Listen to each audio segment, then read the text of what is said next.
Good evening. My name is Jim Bueller. I'm on the faculty of the Dornsife School of Public Health at Drexel University, but I'm standing here tonight because I chair the section on public health and preventive medicine here at the college. And on behalf of the section and the college, I'd like to welcome all of you here tonight for the launch of our Public Health Grand Round series. This is the fourth year that we've done this. It's been very successful, and it's great to see all of you here this evening.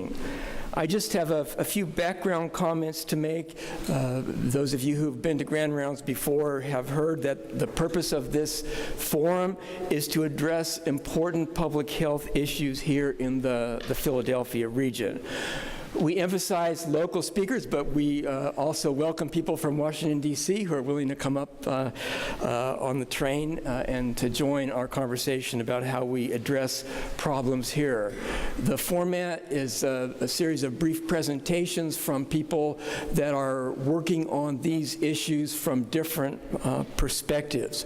We hope that by having these conversations that will generate new ideas, provide new opportunities for collaboration, and strengthen our public health community so that we're better prepared to address the problems that we're addressing. We're very thankful in the section for the co-sponsorship of both the College of Physicians and the Philadelphia Department of Public Health. I'd especially like to acknowledge Dr. George Woolreich, who's the president and CEO of the college, and Dr. Tom Farley, who's the health commissioner here in the city of Philadelphia, and they've both been big champions of this program. Would also like to thank the Independence Foundation, which has provided important support. One other person whom I'd like to acknowledge is Carrie Youngdahl. We benefit from the support of many staff people here in the college. Carrie has been our point here for several years, and this will be the last Public Health Grand Round session that she's attending. She's been nabbed away by the International AIDS Vaccine Initiative, IAVI, in New York City. It's a tremendous opportunity for her. We will miss her, and Carrie, wherever you are, where are you? There you are. Stand up. I just want to thank you for all that you've done to support the section and the Grand Rounds. Following the Grand Rounds, we finish up around 7. But before we finish and leave the room, we encourage you to come up and ask questions at microphones for that. We go through all the talks and then have an opportunity for all of you to offer comments or questions. We ask that you complete the evaluation form. That feedback is very useful to us. We urge all of you to become members of the section on public health and preventive medicine. You don't need to be a fellow in the college. You don't need to be a physician. The only qualifications that you care about public health in our community. And then please, at 7 o'clock, we'll break and go into an adjacent room for the reception, chance to continue the conversations that are started here. Historically, or the past 3 years, we've done 3 sessions per year, but this year we've expanded to 4. So mark your calendars. The dates are also in your brochure. In November, we'll be talking about STDs and HIV in Philadelphia. In February, on access to primary care. And in May, hypertension prevention and control.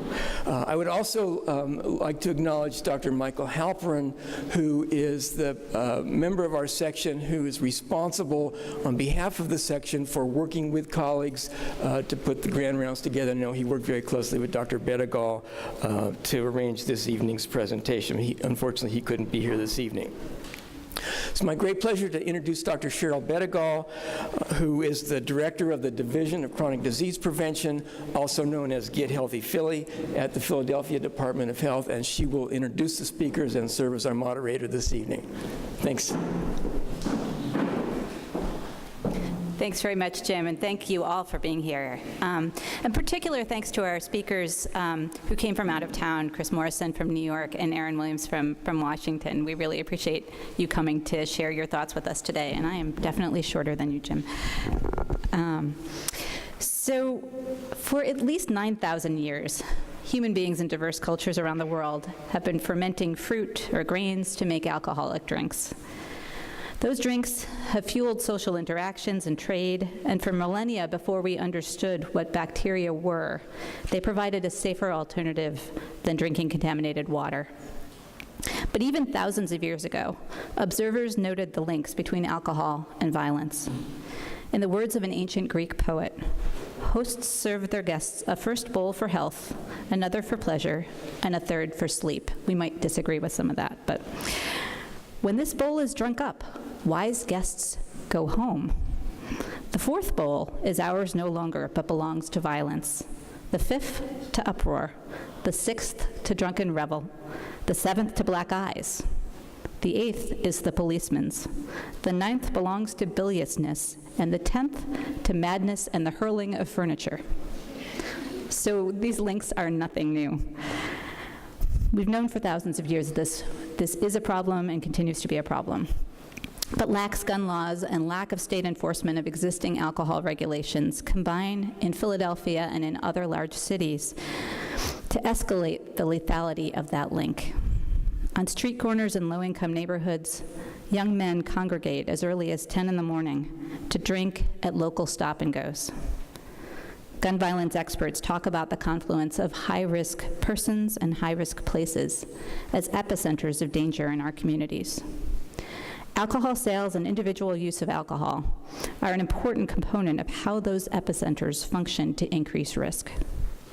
Tonight's discussion will help us to better understand those forces, as well as what we as health and public health professionals can do to change them. So to start us off, I want to invite Erin Williams to talk with us about screening, brief intervention, and referral to treatment, or SBIRT, which is a practical tool for change. Erin's the Senior Director of Training and Technical Assistance for Substance Abuse for the SAMHSA-HRSA Center for Integrated Health Solutions at the National Council for Behavioral Health. He leads the National Council's Center for Integrated Health Solutions strategic initiatives on substance use, screening, and treatment, and he provides direct training and technical assistance services that promote primary and behavioral health care integration with special attention to addiction treatment providers. Welcome.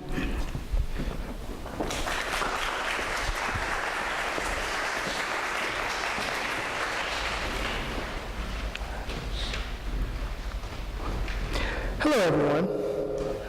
Oh, maybe can folks hear me okay?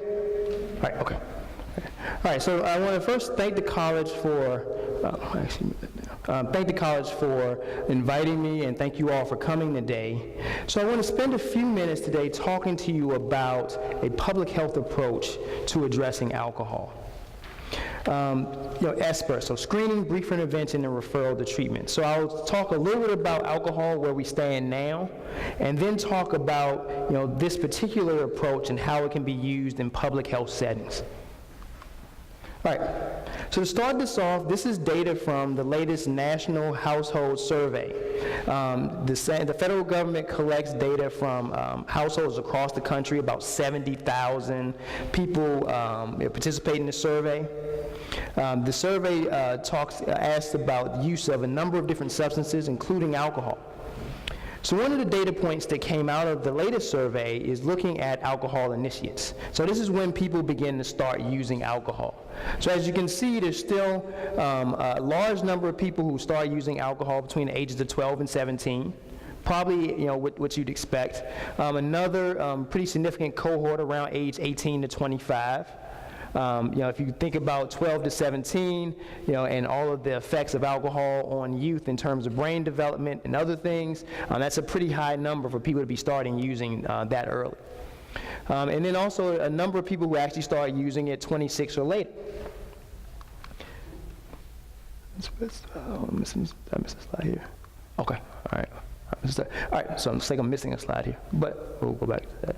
All right, so, and when you think about the total number of alcohol users or people with alcohol dependence, the national survey for 2017 data estimates about 10.4 million people right now above the age of 26 have some sort of alcohol use disorder. There's a lot of people who have alcohol use disorders, whether it's mild, moderate, or severe, and alcohol use disorders are implicated in a number of other public health issues. So as we discussed earlier, crime, violence. They also, if you look at other health conditions, cancer, hepatitis, HIV. Use of alcohol is a significant risk factor for all of those. So as you begin thinking about alcohol, certainly given its pervasiveness in the society, we really think about what is an approach to reduce the burden, societal burden on around alcohol use. So one of the approaches, or one of the main approaches in public health, is SBIRT. So again, screening, brief intervention, and referral to treatment. And what SBIRT really is a framework which allows you to identify people who may have an alcohol use disorder or even other substance use disorder, and provide them services where they are. So meeting them where they are in terms of, severity of their disorder, and then moving them into appropriate levels of care. So again, when you think about this, you're really thinking about a framework. It's an opportunity to intervene and intervene early, to really meet people where they are, to reduce the consequences of long-term alcohol use. Again, it's designed to be used in a wide variety of settings, public health settings. So you think about hospitals, health centers, STD clinics, other places that meet the public where there may be some risk for people using alcohol in really risky ways. So these are some of the settings, again, where you can think about this. There are other settings out in the public where people have implemented SBIRT type projects or SBIRT type initiatives. Again, it's really meant to be very flexible, but the idea is to identify people that may need some services and get them to appropriate care sooner rather than later. So when we think about alcohol, right, this is the alcohol pyramid. Have folks seen this before? Anybody seen this before? Okay, that's good. All right, so when you think about alcohol use disorder, and you look at sort of the top end, that 5% up here, these are people who have severe alcohol use or dependence. Then you have folks, about 20% here, who may have high-risk use, then some moderate use here, and then again at the bottom, which is the bulk of the population, really abstinence to low risk. And SBIRT is really designed to work right here in this target area. So looking at moderate to high risk is really the target population for SBIRT. Really designed to people that may be using alcohol too much for some underlying condition, may be having some difficulties in school or at home, may have some other circumstances, but maybe don't meet, full-on sort of abuse or dependence yet. You're really looking to target services here in order to head off any problems that may lead to longer-term issues with alcohol. So this is really the target here. And again, public health settings are a very good place to look at putting in some of these resources. So when we think about SBIRT and think about some of the support here, some of the evidence for SBIRT, how many folks have heard of the United States Preventative Services Task Force? Okay, a couple people have. Okay, all right. So for those that haven't heard of it, so the task force is essentially a quasi-governmental body made up of researchers which look at the evidence behind particular screens and other things that can be used in hospitals or other primary care settings. And essentially, they go through screens, maybe screening for, say, colonoscopy, screening for HIV, other things, and they provide a score, meaning, its efficacy being used widespread in some of these settings. So when we look at SBIRT, so alcohol misuse screening and behavioral health counseling, it has a B rating. Oh, excuse me. Sorry about that. Has a B rating, which basically means that this is something that can be used or be done in primary care settings, and there's no copay. You also see the other things that are kind of associated. So screening for alcohol is a B rating. Tobacco is an A rating. I think folks have some awareness of some of the public health issues associated with alcohol use. And certainly also HIV. We understand that as a public health issue as well. So in terms of some of the evidence, alcohol misuse and behavioral health counseling for adults is really right up there in terms of its efficacy being used in some of these settings. There's a lot of research out there around SBIRT and its efficacy, going back early 2000s, even earlier. These are just a couple of some of the newer research articles that are out, again, looking at its efficacy, also looking at how it can be implemented in public health and other settings. Again, so there's very good efficacy, particularly around screening for alcohol misuse in adults. There's a lot of emerging literature around SBIRT and its use for substance use, as well as screening for adolescents. There's a lot of data, and a lot of folks are very interested in, looking at adding to the body of evidence, particularly around using it in public health settings for adolescents as well. All right, so this is sort of a workflow. So if you were thinking about in any public health setting implementing SBIRT, what would that actually look like? So you'd have essentially some sort of screening, evidence-based tools-based screening, which we'll talk about in a second. If someone screens negative, certainly you kind of stop there. If someone screens positive, there are a number of options, right? So if they screen positive for mild to moderate use, you can go down and start doing some what we call brief interventions. If they screen for moderate to high or dependence, you can kind of move forward doing some brief interventions, but potentially doing some referral to formal treatment. And then there's follow-up. So it's a really sort of simple model, which a number of organizations you can follow and implement in your setting that really helps you figure out what's best for any particular individual who comes in who may be having some difficulty. So when we talk about screening, we're really talking about the use of evidence-based screening tools. So tools that have good efficacy in their research and really do a good job of identifying people who may be at risk and what the risk levels are for substance use. So here we have there are a number of these different screenings. On our website at the Center for Integrated Health Solutions, we have a ton of other screening tools and manuals about how to use them. But here's just some of the kind of major ones. So the audit, which is a very common screening tool for substance use in adults, alcohol use in adults. The DAST, which is for drug use in adults. The Assist, which is a combination tool developed by the World Health Organization, which screens for alcohol, drugs, and tobacco. The CRAFT is one of the major screening tools for adolescent substance use. The S2BI is a newer screening tool for adolescents. We also have, I threw in here, the PHQ-9, which is a screening tool for depression. The TWEAK and TACE, which are screening tools for pregnant women. So if folks are working with that particular population. And also a number of screening tools have been developed around ACEs, so the Adverse Childhood Experiences Inventory.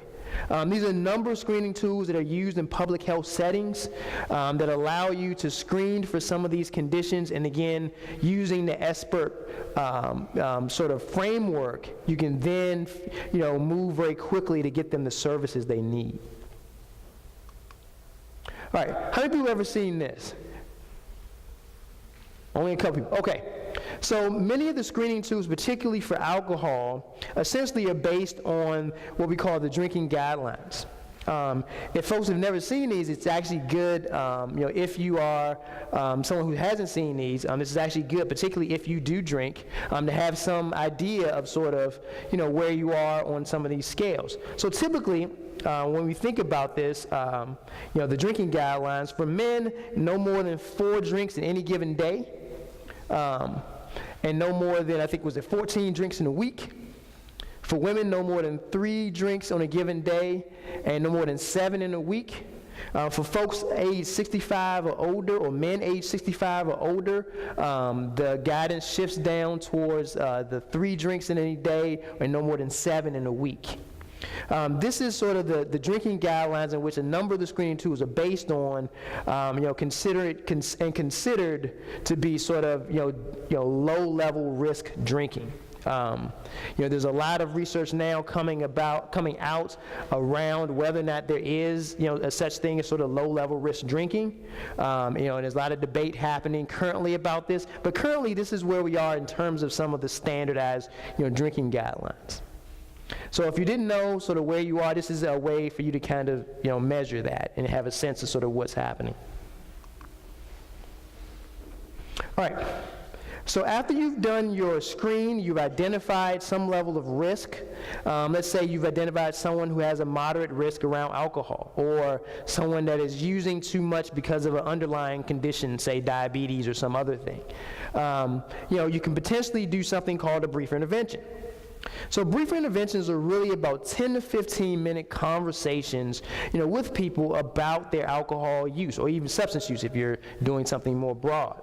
Really you're raising the awareness around the issue, and you're talking to them about, where they are in terms of some motivation to change, that behavior, maybe reducing, cutting back, or even quitting if that's, where they are.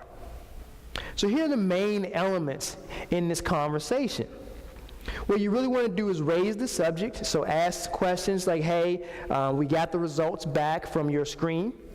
I would like to talk to you about those results. May I talk to you about them? Start talking to them about where they are in terms of their risk. Confirm the screening results. Ask more detailed questions if you need to about why they use, what's going on. Maybe there's a life circumstance that may have changed their drinking habits or some other thing. And then really, having a dialogue and creating a framework. Very often, particularly if you're talking about adolescents, you as a trained public health official or healthcare person, maybe the first time anyone's ever had a conversation about their alcohol use. Beyond talking to their friends or their peers. So it's also an opportunity to correct any misinformation that they may have. Particularly with young people, they may think that, their drinking's okay, or because it's legal, they're at some low risk when they probably aren't. But then once you move past that and really sort of, having that dialogue and that conversation, you want to then begin assessing their readiness to change. Given where you are and given what you talked to me about, what do you think about making a change in your alcohol use? What would a change for you look like? So really starting that dialogue. Again, this is not meant to be a long, 30-minute or hour process. It's really to begin to start this conversation, see where they are, examine their motivation for change, and potentially putting in place a plan if that's something that's warranted. And then following up. So the idea with SBIRT and the idea with this framework is that asking questions, particularly about alcohol, and asking questions particularly around substance use in general, become a routine part of practice. So asking behavioral health questions, whether it's depression, substance use, to really be a part of healthcare and public health in general. So this is a way in which you can make this more routine. So one of the things that can help you in this conversation around brief intervention is what we call readiness rulers. So it's a great way to gauge people about where they are, both in terms of their motivation for change and their confidence in being able to make a change. Yes, okay. All right. And their confidence in being able to make a change. So on a scale of 1 to 10, how ready are you to make a change? Well, I'm a 5. Well, why are you a 5 instead of, say, a 7? It's a way to kind of create that dialogue. How confident are you that if you wanted to make a change, you could actually make it? Well, I'm at a 3. Why a 3 instead of a 2? So really, having that conversation and moving that forward. For some people, really only the data suggests that, maybe about 10% of the folks who come in and are initially screened for alcohol or substance use will ultimately need a referral to treatment. Some settings may be different, depends on the population you're working with, but in general settings, it's somewhere around that. So referral to treatment is essentially where you move them into more formalized treatment services. So you essentially may have a partner with an addiction treatment provider or some other service that they may need. These are for folks who have more severe problems and really need that specialized kind of care. So a little bit of work goes into making sure that you have those appropriate referral referrals and those connections, set up to address this. You won't see a lot of people who come in, needing this particular service, but when they do need it, they really need it because they're at a high level of risk. So when you think about this and the work you're doing, very often some of the brief interventions, may be more designed to get folks comfortable with taking a referral in some cases. You may know from the initial screening that they may need a referral to treatment, but they aren't ready to go yet. So part of your work in that way is to help them become very comfortable with actually moving into a referral process or taking a referral to treatment. Again, this is a part of the SBIRT framework. It allows you to begin to develop all of these movements and processes in a very routine way. All right, there are a number of resources out there around SBIRT that I would invite you all to take a look at. Again, the Center for Integrated Health Solutions has an SBIRT clearinghouse with a number of different resources and manuals you can go to. Certainly Massachusetts, one of the northern states, has a very good resource around SBIRT and screening. The National Institute on Alcohol certainly have a number of different resources there. The Addiction Technology Transfer Center has a number of resources around treatment and SBIRT as well. There's also a number of different tools around how to do this in medical settings, as well. So with that, I'll stop. And if there's time for questions now or later, I don't know if... Okay, that's fine. All right, thank you, folks.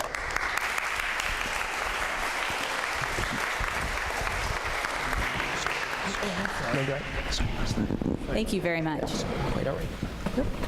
So, and I'll just add that it is really useful to know for anybody who's thinking about implementing SBIRT either in a clinical or a systems level that SAMHSA does provide these kinds of resources and technical assistance. So next we're going to zoom out to hear from Krista Morrison about retail alcohol outlets and alcohol-related violence. What does the evidence tell us? Chris is an assistant professor in the Department of Epidemiology at the Columbia University Mailman School of Public Health. He's a social epidemiologist who specializes in spatial analyses of risks for injuries, particularly alcohol-related injuries. His research examines the way physical and social environments affect these risks. Dr. Morrison completed a postdoc fellowship at the University of Pennsylvania Perelman School of Medicine. We hear he likes Philadelphia better than New York. And thank you for joining us tonight.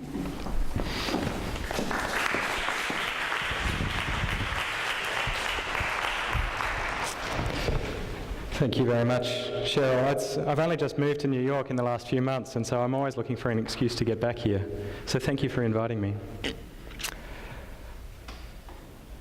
Am I going the right way? Maybe there's a duplicate. Maybe there are two. Uh-huh.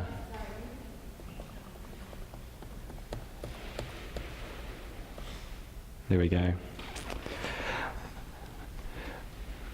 All right, so we've just had a fine presentation from Aaron talking about interventions to reduce alcohol consumption and alcohol-related harms among individuals. We're going to change tack now, and the work that I'll present is looking at interventions to reduce alcohol consumption and alcohol-related harms at a population level through environmental prevention strategies, where we change the environment through which alcohol is available to individuals and to the population.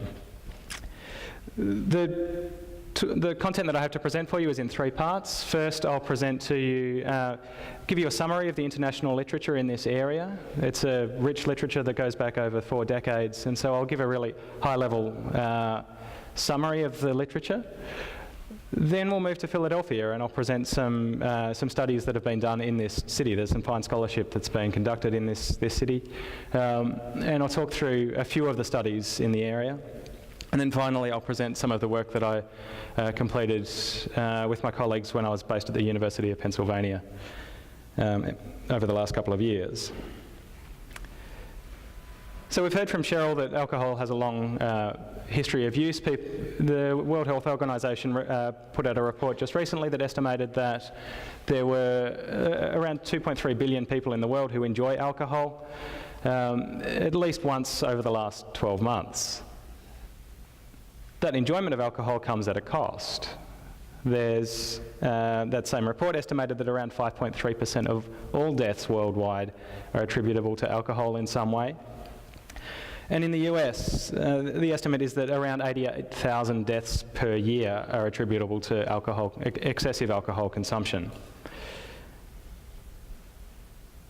Moving to focus on violence and violent crime, around about 10% of those deaths, those alcohol attributable deaths, are due to violent acts, which equates to around 22 people dying per day. And we know that the burden of the public health burden due to alcohol consumption isn't solely due to mortality. We know around a third of people who are admitted to emergency departments for injuries are alcohol affected. And there's also a considerable economic cost associated with that morbidity and mortality. Fortunately, public health is not without strings to its bow in this regard. We've heard about the brief interventions at an individual level. Another very effective approach is to regulate the alcohol environment, which is most commonly achieved through regulating retail alcohol outlets. Most alcohol consumed in this country is purchased in regulated alcohol outlets. Now, I'm very aware of the sedative power of a slide that's entitled Theoretical Mechanisms, but this is important, I think, to understand how we might get from retail alcohol outlets to violence. Now, one possible pathway is through alcohol consumption itself. We know from laboratory studies that people who are alcohol affected are at increased risks for violence and aggression.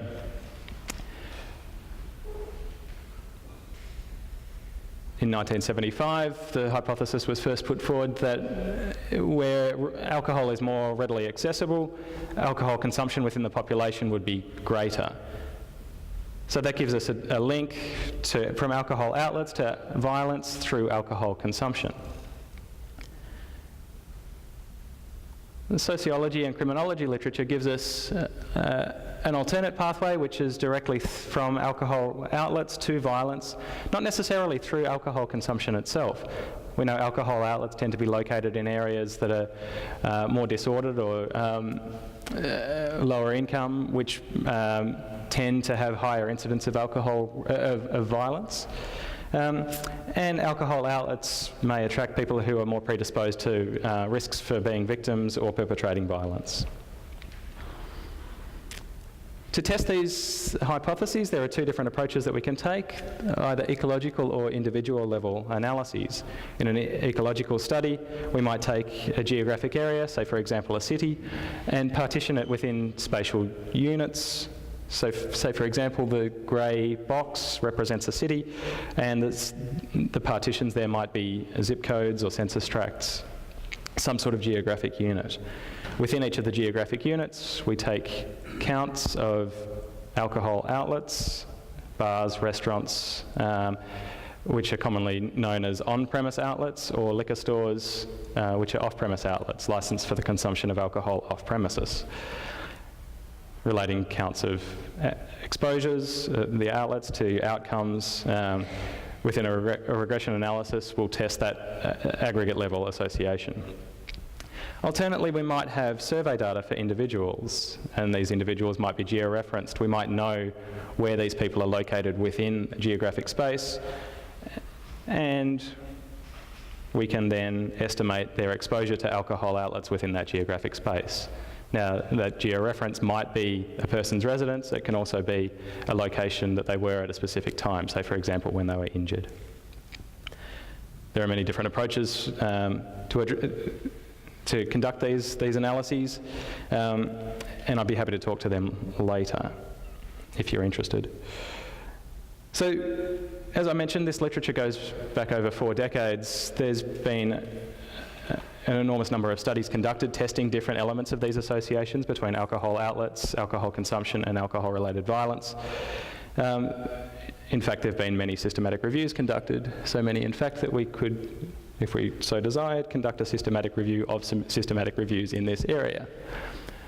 The first systematic review was in 2009, which found generally in support of the theoretical mechanisms I presented on the previous slide. Followed shortly after by another systematic review in 2009, 2 more in 2010, another in 2012, 2014, 2015, and for good measure, 1 more this year. Now, these studies all look at different elements of the associations between retail alcohol sales and alcohol consumption and violence. Some look at geographic concentrations of alcohol outlets. Some look at days and hours of service for these outlets. But generally, notwithstanding some methodological shortcomings in the studies, which in fact some of the systematic reviews explicitly examine the methodological shortcomings of different studies, but generally taken as a whole, we find evidence in support of these mechanisms. Moving to the second part of my presentation, which is to look at studies within Philadelphia. We're blessed in this city to have a rich history of scholarship in this area.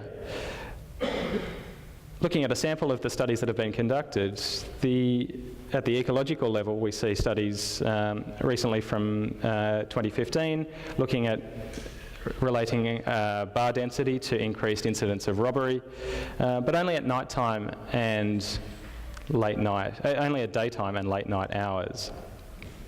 Another study by my former colleague, Sung-Hoon Han at the University of Pennsylvania, found that the 2003 repeal of Sunday trading ban on the government monopoly fine wine and good spirit stores was associated with an increase in total crimes and property crimes in a spatial buffer around those outlets. Another study found that alcohol outlet density is associated with aggravated assaults within census block groups, and that's after controlling for alcohol consumption. So that gets at the lower portion of that theoretical model, directly linking outlets to violence. There's also been some individual level studies in this area. We see in the first example, 30-day alcohol consumption is associated with more alcohol outlets within a 400-metre radial buffer around respondents to survey respondents' homes.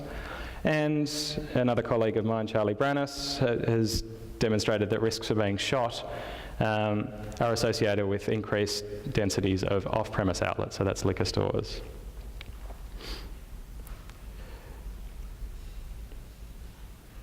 The third part of my talk is to present some work that I've been involved in. This is the Space-Time Adolescent Risk Study, which is led by Doug Wiebe at the University of Pennsylvania. The data for this study were collected well before I arrived at Penn, and this was a secondary analysis of these data. So this is a case control study of non-gun assaults. There were 194 of them, and 135 gun assaults that presented to the hospital of the University of Pennsylvania. And the Children's Hospital of Pennsylvania, if I remember that correctly. And there were population-based controls recruited by random digit dialing. The exposure of interest was individuals' the neighbourhood conditions in which individuals are located at specific times. So for cases, they would sit down with the research team and with this custom software would map their precise geographic movements over the course of the day for the day of the assault. The tables there would be populated as the respondents described where they were. So for example, they would say at 7 o'clock I got up, I walked along 66th Street and then caught a bus, and describe their behaviours at that time. Controls performed a similar procedure, but for a randomly selected day between 1 and 3 days prior to the interview.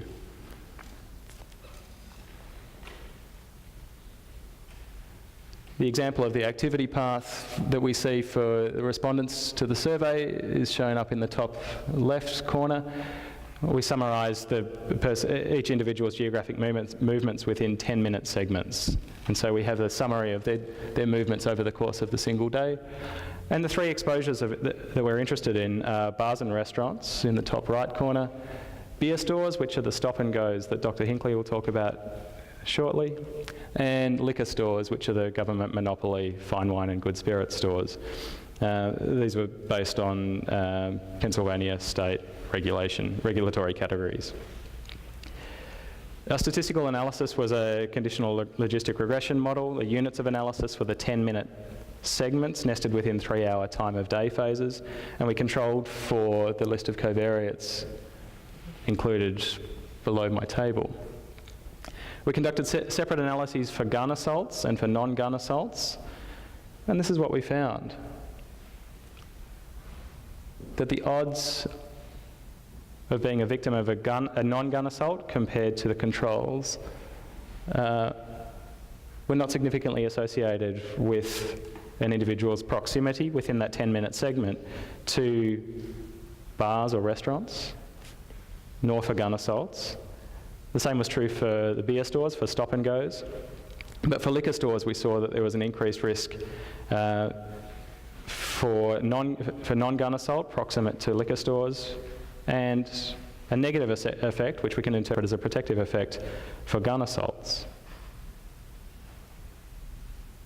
So this was an unusual finding. This is at odds with what we observe in the rest of the literature,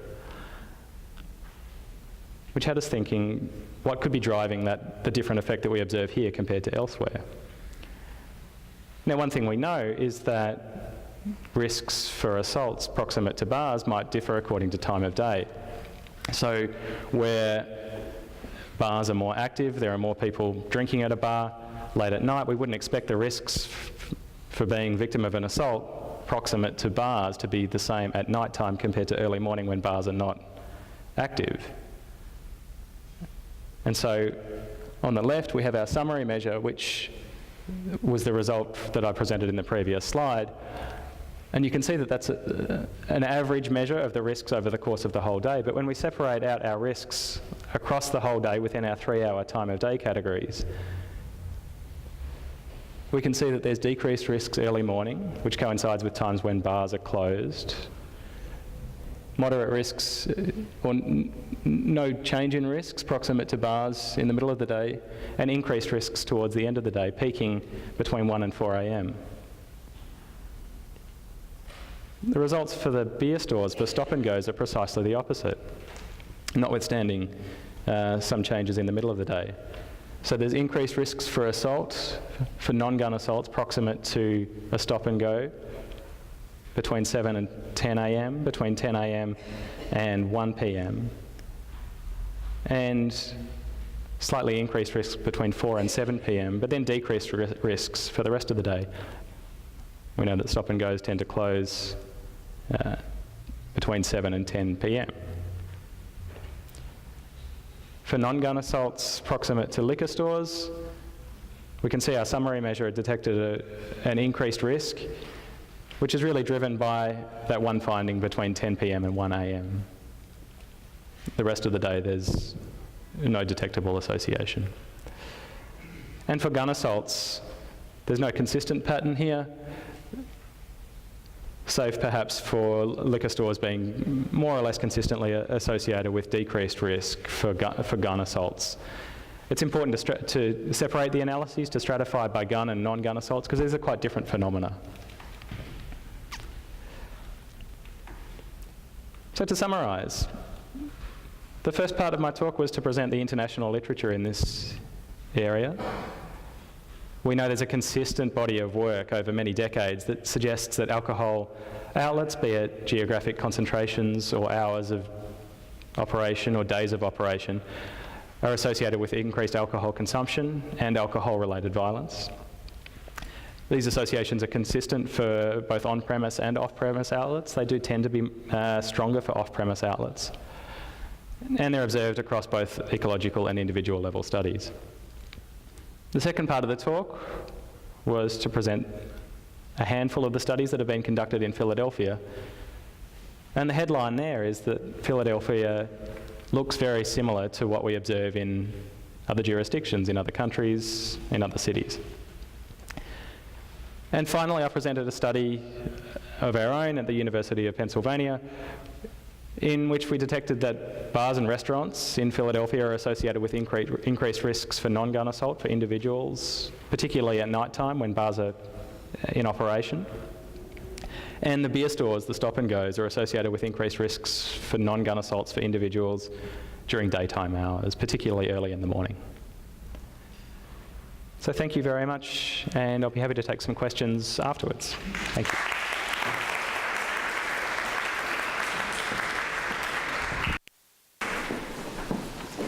Great.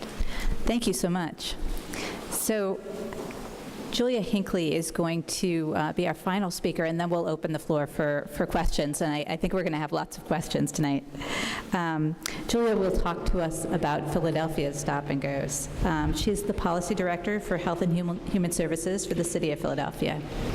She works to advance policies at the local, state, and federal level that improve the lives of Philadelphians, working closely with the city's 5 health and human service agencies.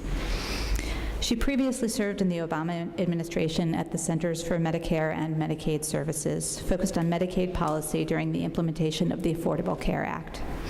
Prior to her time at the federal level, Julia was Policy Director at the Pennsylvania Department of Human Services. We welcome her here tonight. Thanks, Rachel. Great, thank you so much. Yeah, so I'm going to round us out by talking about government regulation of alcohol. Who doesn't like a little conversation about government regulation?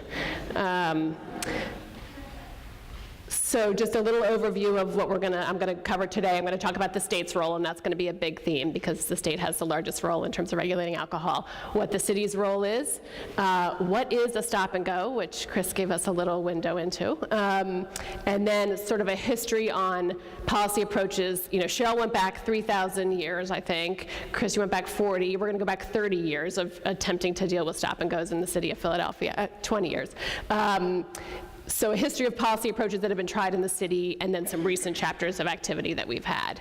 But just to frame us to begin with, so what are these policy approaches trying to get at? Is that we have really been working towards alcohol outlets that follow the law, that do not facilitate overconsumption, and Aaron gave us some nice pictures of what appropriate consumption is, and that do not create neighborhood disorder. So, again, to begin, really the primary role in regulating alcohol is for the Commonwealth.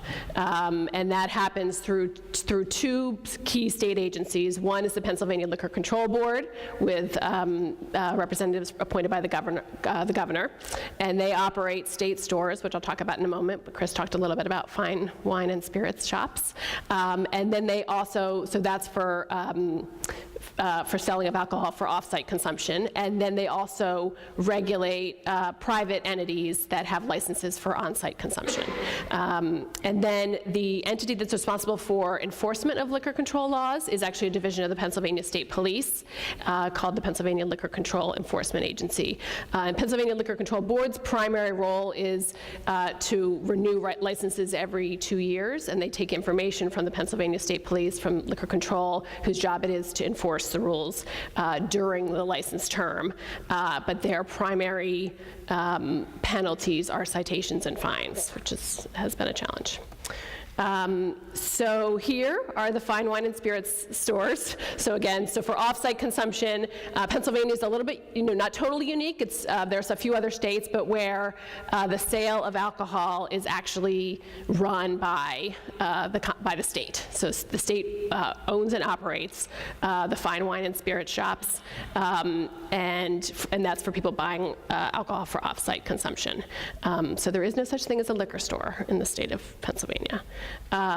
Then the on-site consumption license types are, in the law, restaurants, eating places, hotels, and clubs. So you notice from that list that there is no such thing as a bar or a beer store under Pennsylvania law. So no liquor stores and no bars should be happening in Pennsylvania. But what the law does say is that that there are private entities can be licensed for on-site consumption. And these are the two primary licenses that we're going to talk about today. One is an eating place license, and I'm going to give you the words straight from the regulation because I think they're really important. So an eating place is a place where food is regularly and customarily prepared.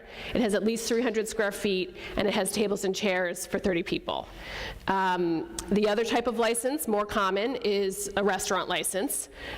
Those entities should be habitually and principally used for the purpose of providing food, at least 400 feet, a little bit bigger, and they also have to have tables and chairs for 30. So the takeaway here, so think about your life, is that everywhere where you're consuming alcohol out in public, there should be tables and chairs and food for you and your friends. So this is a little sneak peek at where we're headed, but I wanted to put it here because we just went over the definitions of what's allowed.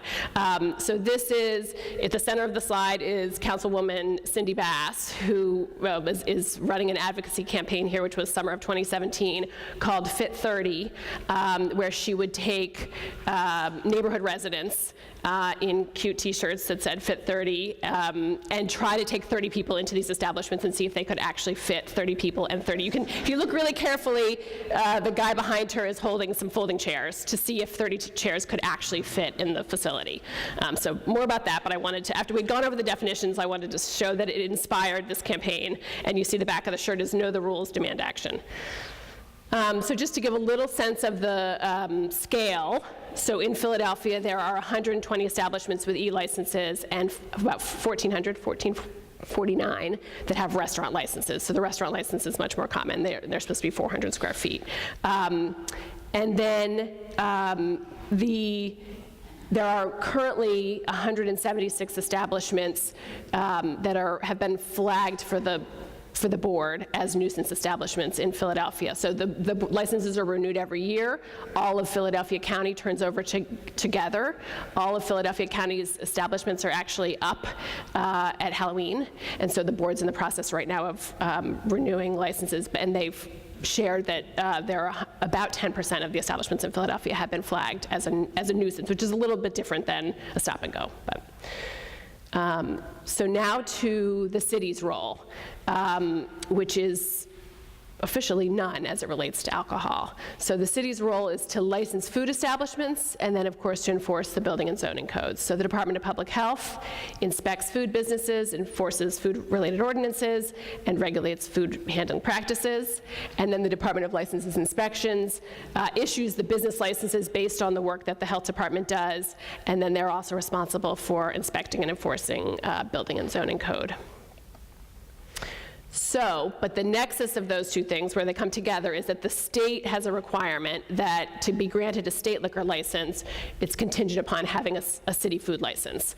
So the state requires that everybody who has an E license and an R license must meet all the sanitary requirements for a public eating place in the municipality where the place to be licensed is operated. So that language is key to one of the new approaches that I'm going to talk about. So the liquor code is famous for being antiquated, but we really do think that it is based in sound policy and that food and seating are important for establishments where you're consuming alcohol on site. That food mitigates the risk of overconsumption, and providing seating contains the environment where the consumption occurs, and that when you don't have these things, you have what we're going to talk about next, which is stop and goes, and you have the consumption happening rapidly and spilling out into the neighborhood. So finally, what is a stop and go? It's not a thing. It is a colloquial name that Philadelphians give to small bars that serve shots and beers to go and that basically are known for having little to no seating or food, hence Councilwoman Bass's campaign. So here's a picture of a stop and go. Thank you, Dr. Farley. Just gives you a little sense of the establishment. We can't see the whole thing there. Obviously, you can't see any tables or chairs there. There might be a few, but you get the sense that it's a wall of alcohol. And here's a little closer picture of that wall of alcohol. That one actually has a sign there that actually is correctly stating the law, which you must allow the person to be there and drink, not to push them out. I had a different picture that had a handwritten sign from a different establishment that said, "You cannot consume your shots here," but that one didn't make it in. Here is just another picture of a stop and go. So again, you can see no seating or tables. And you can see definitely some tobacco. I'm not sure about any food. So how could it be that when the law requires food and seating, that these establishments are still here? And here's a couple of short answers. I mean, the seating requirement is pretty fluid, and seats can be added or removed. There's definitely a history of disputes over which areas of an establishment count for the 300 square feet or the 400 square feet. The food requirements are really minimal, and they've been set through highly litigated case law. So, and basically, I think I'm correct in summarizing it is, you must have on-site food, 2 portions for the 30 consumers that you're supposed to be able to fit, so 60 cans of soup that meets the requirement. So just having in your establishment any 60 of any type of food, you've met the food. Whether or not you're actually habitually in the practice of serving it, it has not been operationalized. And then the last piece, which has been the challenge for the city, where we have the food inspection and authority, is that, of course, establishments who don't really serve food are not going to have safe food handling violations. So places that are actually serving food might have food that's at the wrong temperature, or people that are not properly trained or not wearing gloves. But if you're not actually serving food, you're not going to have violations. And so really, the city has had traditionally not a lot to be able to do in these establishments. So here is the history I was talking about. So to look at the Philadelphia Code, to look at our local laws, is to see the history of council and government attempting to deal with stop and goes. So in 1995, they passed a law, sale of malts, and these are all still in the code, sale of malts or brewed beverages, which basically restated the requirements of the liquor law and tried to give city agencies the power to basically, we made it a local law and we could enforce that local law. It has not been operationalized, essentially because of concerns about preemption from the state. 10 years later, another chapter, 2005, the city passed the takeout sale of malt and brewed beverages law, which required folks to come to the city for a separate permit to be able to operate a liquor establishment. I think that one was operationalized for some period of time, but again, now is no longer in operations because of preemption concerns.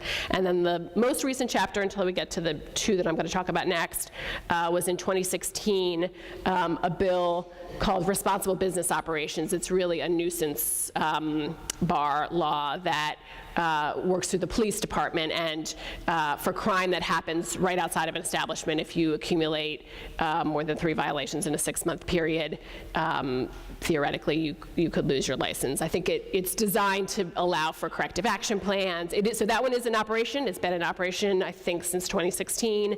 And there have been establishments that have gone through that process. I think they've generally worked out a corrective action plan, so it hasn't really resulted in any closures. So that brings us to the last couple of years.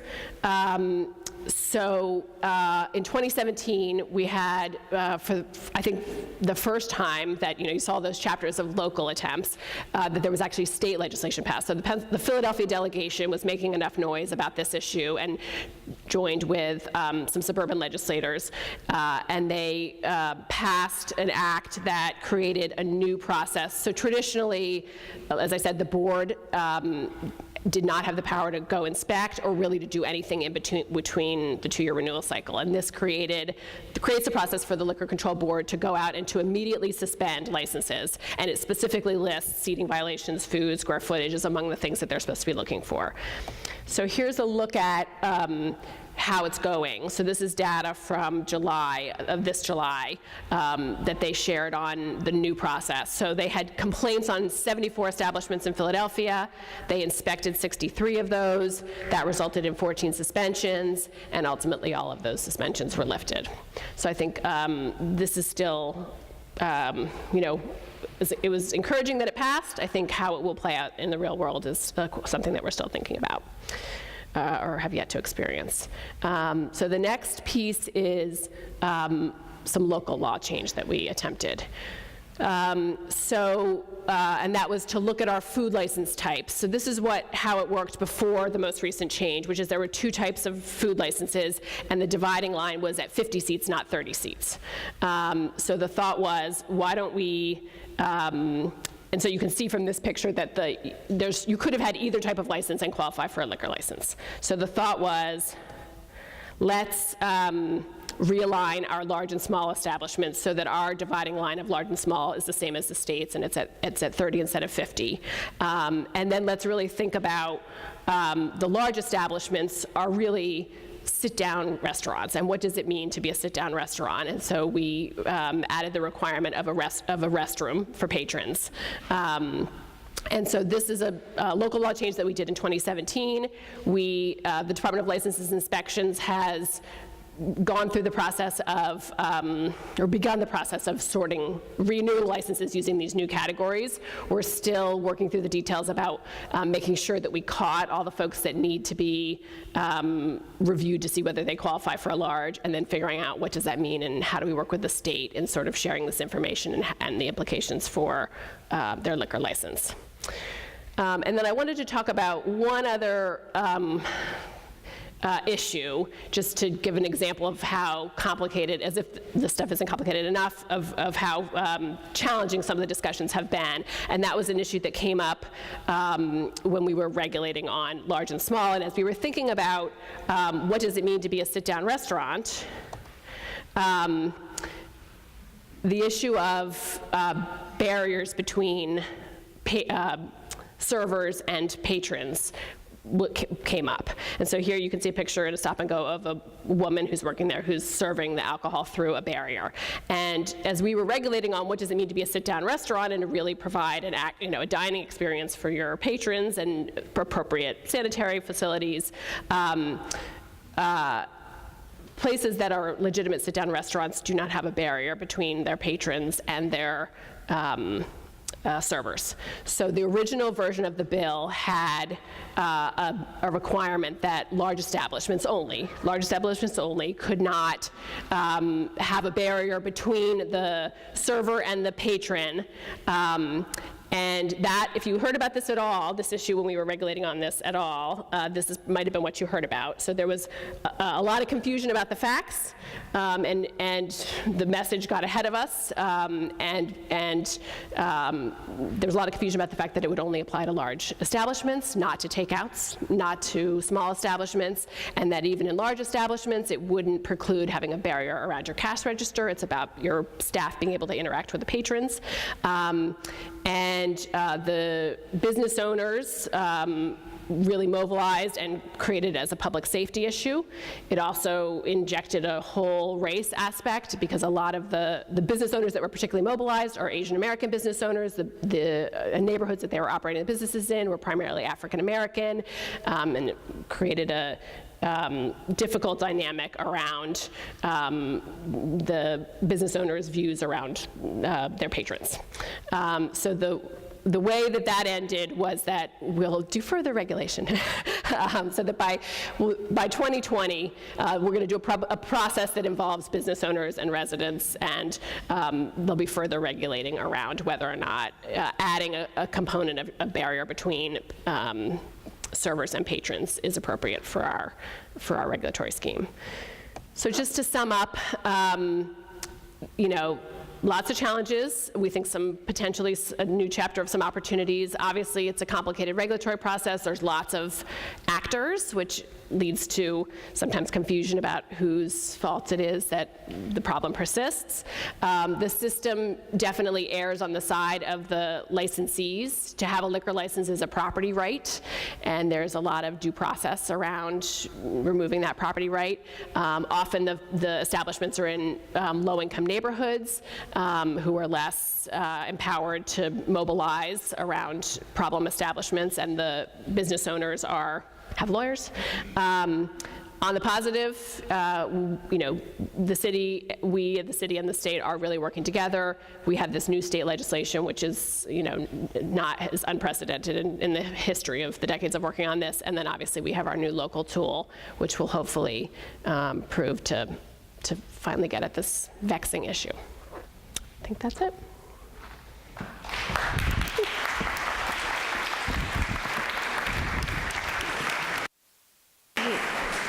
So thank you so much. Now I want to invite our speakers to come up, and we are going to open the floor for questions. As they're getting up here, I do want to mention that we have a copy of the Health Department's chart on alcohol and alcohol outlets and violence located on the table just outside this room, and please feel free to pick up a copy of that if you're interested. So thank you, and thank you for getting the mics ready. That has been a very interesting discussion of a very large and complex topic. Do folks have questions? I'm going to jump into the question. I'm Tom Farley from the Health Department. So who can tell me what proportion of violence is alcohol attributable when they do estimates for that? You know that, Christopher? Yeah, we know that around about a third of emergency department admissions are people who are positive for alcohol. For emergency department admissions for injuries, that is. So would that translate to, theoretically, if alcohol disappeared as a problem, our violence rates might go down by about a third? If you assume that the alcohol consumption was wholly contributed to the injury, then yes, that's a very strong assumption. Okay, all right, thanks.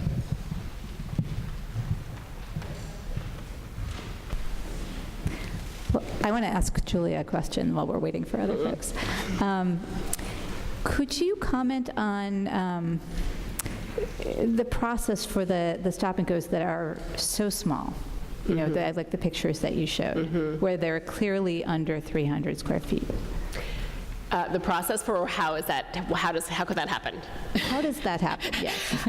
My understanding is that it would have to do with how the measuring of the square footage is happening and whether or not it's supposed to be area available to customers, but there may be measuring that involves kitchen if there's not really food being, but that it's possible that the measurement is being generous in what's being counted in the, so if you measure basically every square foot in the entire place, including broom closets, you might get to 300.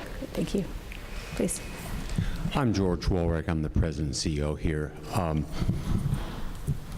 We are not going to open a stop and go behind the gate in front here, though it sounds like a great source of income. My question to the three of you is,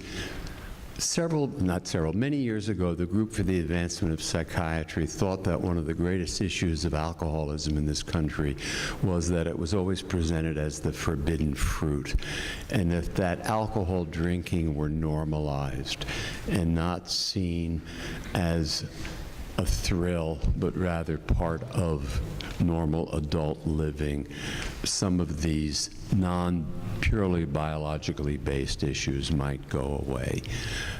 I would ask your comments on that idea, which did not get very far despite the Group for the Advancement of Psychiatry. Sure, that's commonly described as the Mediterranean model of drinking, where parents share alcohol with teenagers, and it becomes a normal part of family interactions. My understanding of the research in that area is that there's not a lot of evidence that if that model's transported from the Mediterranean countries where it's the social norm to families in the United States or other Western countries, Australia, for example, where I'm from, there's not a lot of evidence that that model applied within those settings has the same protective effects that you might expect in the Mediterranean countries. Hi, I'm Sue Salkowitz. I'm a member of this section. I have a question for you, Aaron. Right now we have a Supreme Court hearing that is focused on activities conducted while under the influence of alcohol or potentially. And I'm familiar with the SBIRT, but I was wondering whether this type of screening, since alcoholism is widespread, whether it's also class and race-based when a practitioner has a patient, say an adolescent of a upper class, such as the Supreme Court Justice designee is whether these types of activities are routinely screened unless the person is of a lower class and of a more violent community, identified as in a more violent community. So currently, there is a underutilization of this technique across public health. So the idea is that this would be routine so that there would not be any designation by class or race, that this would be a routine part of healthcare. The idea is that every time you go for a physical, from age, say, 12 on up, that some questions will be asked, particularly related to alcohol. Also, if you think about a lot of the research now related to depression and anxiety, that those questions will be definitely asked, during those processes. So I can't speak to whether or not people are inappropriately administering the screen based on some hunch or impression. The idea is for this to be a universal, normalized part of the process. That's the goal from a public health perspective. Well, it is in use in family practices and stuff like that, so I was really thinking of it in a a health care setting in general, whether SAMHSA has any figures on the type of practices that use this aside from public health. It's just because this is so current, I was just curious about that. The data I've seen, typically there's uptick now, and there's a huge focus both at the federal level in getting federally qualified health centers to use them. And those are placed in rural and urban communities across the country. There's a lot of focus on health centers, particularly from, I guess, our last HHS director. So there's a lot of juice, if you will, around getting health centers to pick up the model. So. Thank you. Can I just add something to that? So oddly, I was in Brett Kavanaugh's class at Yale.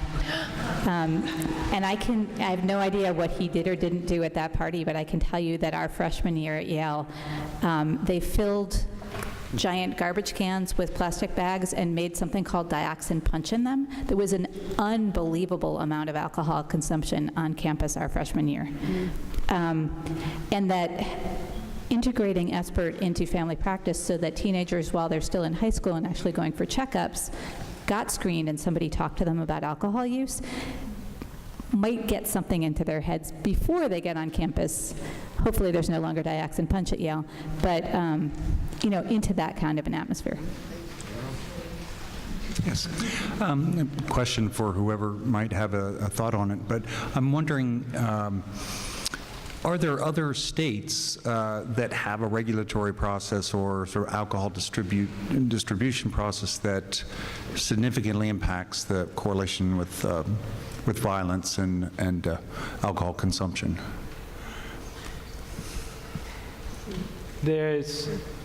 I don't know precisely which states, but I know in the US and in Canada there are other states that have a government monopoly provider of alcohol.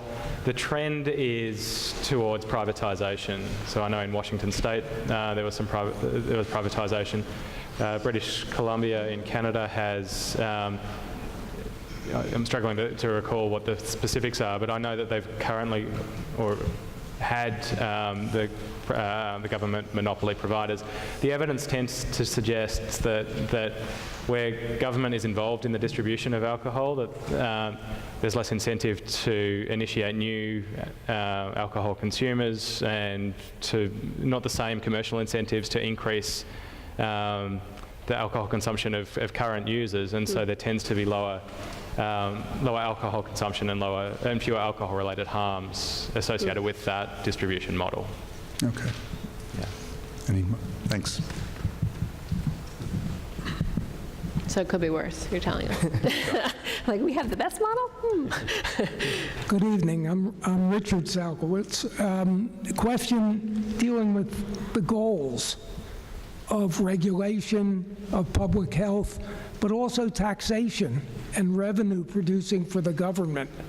Would you like to comment of where they cross, and what kind of pressures from City Council, from the Teamsters, from employers, and the owners of these establishments, how do they work out in the course of governing this and regulating this?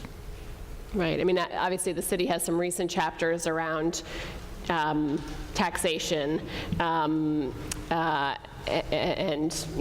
some challenges and some successes with being able to use taxes as a way of driving public health behaviors. I think on this issue, it hasn't really been at the fore. I mean, there is a fair amount of taxation of alcohol in the city, and I think I'm not even sure whether, I think in Philadelphia we may even have additional taxes on alcohol that don't exist in the rest of the state. But obviously it hasn't necessarily impacted or been able to influence behavior in any meaningful way. Is there any enforcement for non-payment of these taxes? You mean like the business Yes, to owners? control the business and Yeah. the stop and goes? Yeah. I mean, I do think that, when we were exploring these issues a lot, we would ask the LCB, like, well, so what can get somebody shut down? And the answers were repeated sales to minors, and really, I think, malfeasance by the owners, whether it's financial malfeasance or like criminal activity. So, I mean, I can't really comment about the amount of scrutiny on the business dealings, but there is some, I think. Thank you. Sure. Good evening. I'm a retired pediatrician. None of the data that you presented about the relationship between alcohol and violence, as far as I could tell, discriminated between street violence and domestic violence. Can you talk about that? Because it seems to me that domestic violence is a very big piece of alcohol abuse. Sure. The evidence around that falls within the systematic reviews that I talked about briefly, which is there's some fairly consistent evidence across different countries, across different cities, that where there's more alcohol available for sale and where days and hours of alcohol outlets are longer, then alcohol consumption is greater, and among one of the harms associated with that is domestic violence, certainly. That wasn't an outcome that we looked at in the particular study that I presented, but the evidence is fairly consistent in that regard, yeah. Hi, Jim Bueller here from the section Public Health. One of the slides used the term nuisance establishment, but it wasn't really clear what that was. Is that synonymous with a stop and go, or how do you become a nuisance establishment, and what happens then as a result of that? And then also related to that category of nuisance establishment, has any of the research on the association between proximity to alcohol sales been able to subset whether there's a certain subset like the nuisance establishment or stop and go that is particularly high risk in terms of violence risks? Sure. So I think, I use the nuisance bar term twice in two different contexts. One is the state has something called the nuisance bar program, which is, I think at renewal time, they survey police departments essentially in the jurisdictions and ask them for what do you consider nuisance bars, and then they take that information into consideration at license renewal time. The other piece is, so I think... What would trigger a police department to say this is a nuisance bar? Well, I mean, I think it's number of calls out to that establishment, what types of, problems are happening there, violence, crime, noise, how serious is it? I mean, I think one of the struggles is we haven't always been clear with what happens.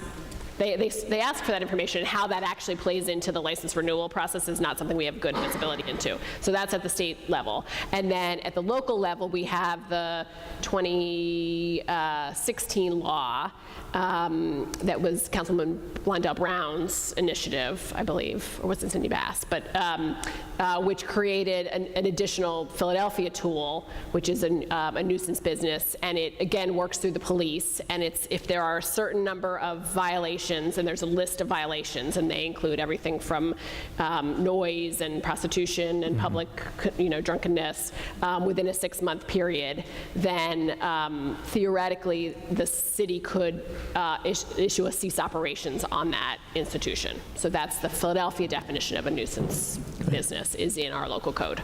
And there's specific crimes that are associated with it, and it has to happen over 3 instances over a 6-month period. I think one of the most challenging parts has been, but there has to be a nexus between the behavior happening on the sidewalk and a connection to the business. So it can't just be that there's a lot of crime happening right outside the business. There has to be some kind of connection to the business itself, which I think is sometimes harder to show than it might be. And then on the research side, the other question on what types of outlets are more commonly associated with problems. To differentiate between on-premise outlets where alcohol is consumed on the premises, bars that tend to be larger and louder tend to be associated with more assaults, and also bars that are in areas where there's greater concentration of bars. Again, I don't want to bore everybody talking about theory again, but the theory is that bars in those areas differentiate to cater to smaller and smaller niches, patron niches, and bars in those areas where there's more competition. Certain bars can tend to be associated with more problems there as well. So one regulatory lever then might be to reduce the concentration of bars in an area so you get more social mixing and water down some of those problems.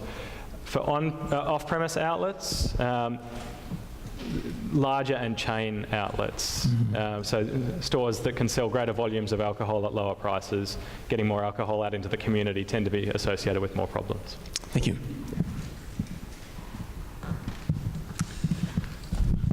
Hi, good evening, Ted Christopher. I came out here from 2 perspectives. One, I'm the chairman of emergency medicine at Thomas Jefferson, and so I run the emergency department there. So now I understand why on a Friday night we are so busy because it's on 10th and Walnut. It's right in the middle of a lot of restaurants, a lot of places where you can, I think, partake of alcohol. So thank you for that explanation. So as you probably all know, I think the last time we looked at this, maybe I think more than 50% of the trauma patients who we see in the emergency department have associated alcohol, particularly intake that's related to severe trauma.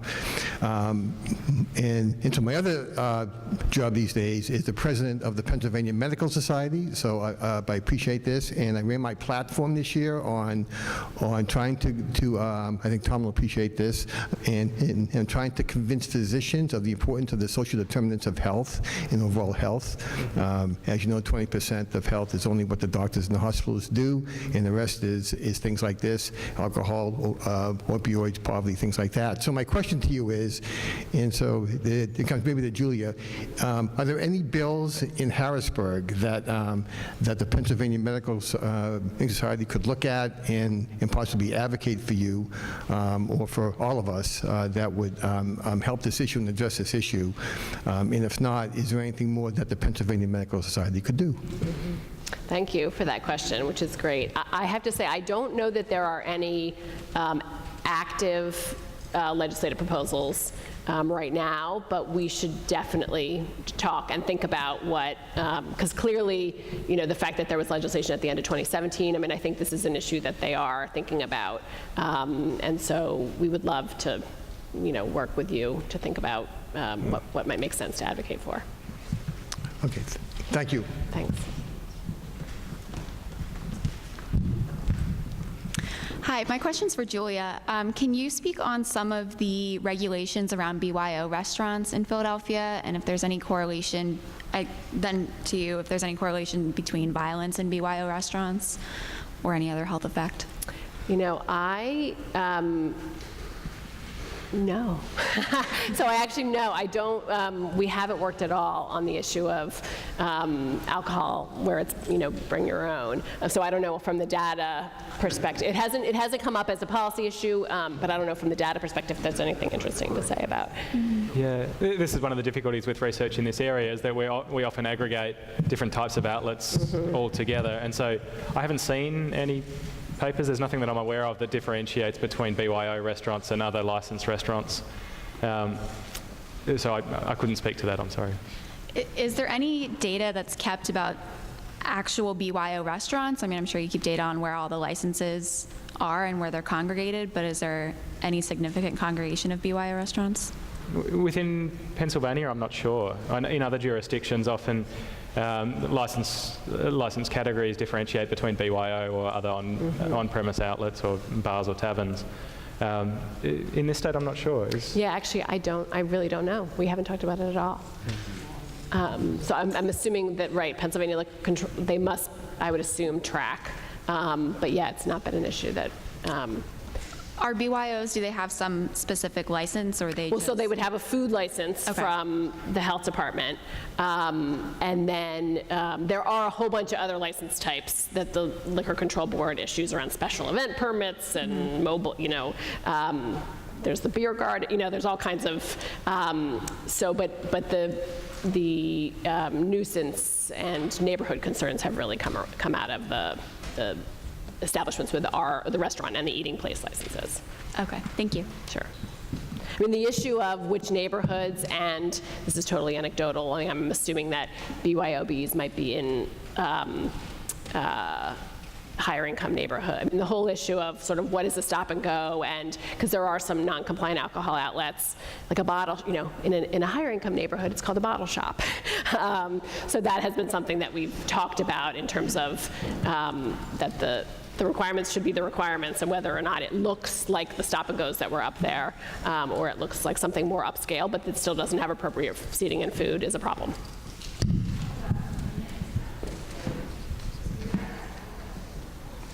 Thanks. Hi, I'm Gail Scott from University of the Sciences, and I'm in the Health Policy Department, so thank you. This is a really interesting health policy discussion.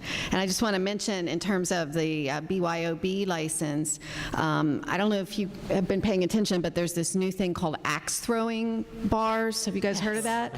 They allow BYOB at the one here in Philadelphia. So you can bring alcohol and throw axes. And I know that because some of my kids did that recently at a wedding party. Okay. So I don't know if that mixes in terms of health, throwing axes and drinking your own alcohol. So, yeah. So there's a lot of things we got to watch. And in terms of the alcohol policy, throwing axes at targets. Yeah, really, at real axes. In terms of the licensing, it's really disturbing that we are a state that heavily regulates healthcare facilities, for example, and drug and alcohol facilities are heavily regulated, yet we are allowing these kinds of violations of the laws just routinely. That it's just disturbing. And I noticed with the microbreweries and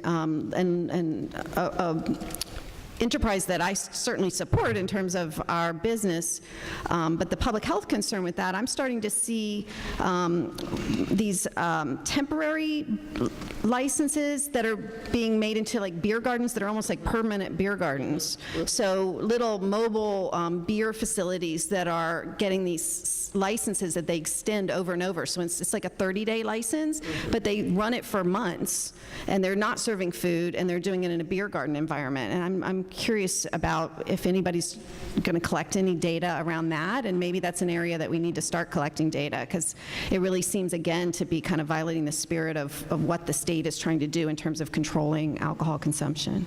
Right. I know the folks at the Liquor Control Board have talked about, so the liquor code is very old, and they haven't done a wholesale rewrite in a long time, but they have sort of gradually kept adding additional, and I think there has been a proliferation of like additional types of special event permits. And I think that's something that if we were having a hard enough time enforcing against the more simple regulatory scheme that we had. So I do think it's potentially an issue. Good evening, Luis Torrance. Thank you for this. I will say that I just attended that axe throwing place, and they take their safety very seriously, and you get a full walkthrough before they give you the axe. And so, but And was there alcohol? Yes, it's a BYOB place, so they put that into consideration.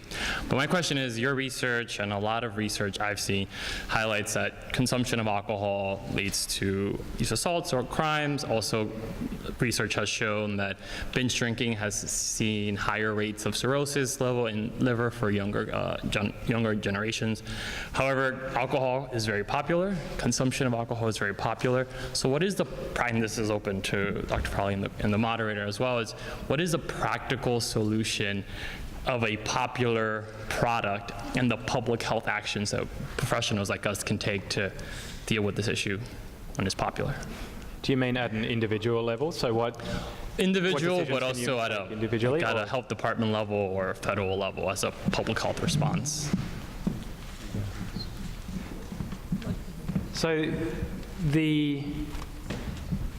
balancing the enjoyment of alcohol with the potential for harm is an important conversation for any society to have, I think. There's, at one extreme, we could tend towards prohibition, but we've seen how that ends up. And so we need to strike a balance there somewhere. I think a good test case is taxation. If higher taxation on alcohol would make alcohol less available and decrease potential for alcohol-related harms, and yet it makes a product that many people enjoy less accessible, that's an important conversation to have. The public health argument would be that higher taxes would save lives. Mm-hmm. And there's a flip side to that, which we're very aware of as well. So I have a thought about this. I think your question is sort of the $100 million question. This is actually still an evolving kind of issue. I don't know that this is solved. And I think that maybe, that may be more of the issue is having a dialogue about this, that yes, we have an alcohol policy, we've moved past prohibition and we're in a different sort of stage, but have we found sort of the sweet spot yet? I'm not sure we have. As was talked about here, 88,000 people a year die related to alcohol. And that's not newsworthy at this point. It's just kind of built into the societal fabric at this point. Is that okay? I think that's the larger question, is what we have okay? Are there ways to think about what else we may want from a public health perspective? I think that's the next part of this conversation. I mean, we certainly have policies in place. They differ by from states and municipalities. The question is, at a global or a nationwide level, is this okay? So I'm afraid that we need to wrap up our conversation here. I really want to thank our speakers and hope you will all join us for the reception across the way.